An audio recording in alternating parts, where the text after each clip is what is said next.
All right, let's make some French bread. I got a couple of things we're going to be making I need some fresh bread for. So to start our French bread, we're going to take 2 cups of warm water. You want your water to be about 115, 120 degrees for our yeast to activate.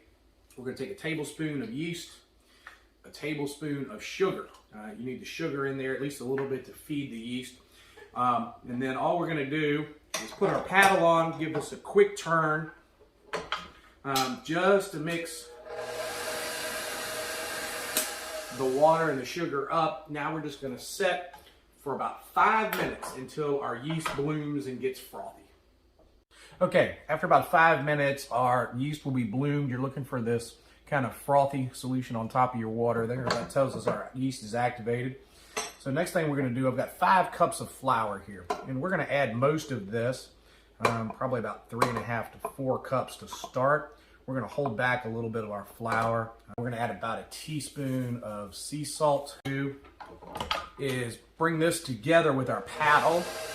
As we start to thicken up a little bit, we're going to go ahead and add some more flour.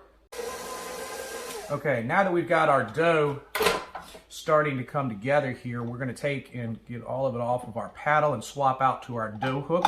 We swapped out to our dough hook. We're going to go ahead and turn it back on.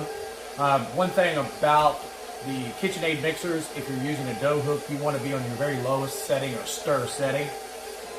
And then we're just going to let this go until it all comes together into a nice ball. Okay, we've got our 5 cups of flour in. Our dough is still too thin and not coming to a ball, so we're going to go ahead and add 1 more cup of flour.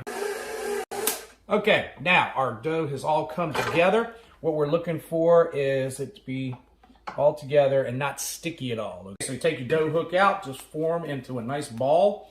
We're going to take about a teaspoon and a half of olive oil, and we're just going to coat the ball. And then we're going to set it back down into our metal pan, put a clean towel over it, and let it rise till it's doubled in size, about 1 hour.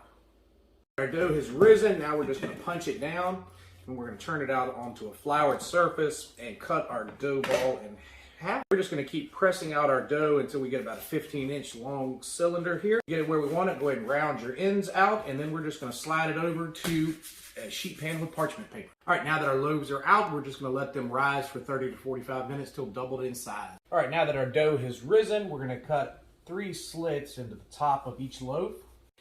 All right, now we've got some egg white and a little water. We're going to brush the top of our loaves with this. This is going to help give us a crispier crust when we're done. We're going to bake 15 to 20 minutes at 400 degrees. All right, been about 20 minutes. Bread is golden brown. We're all ready to go.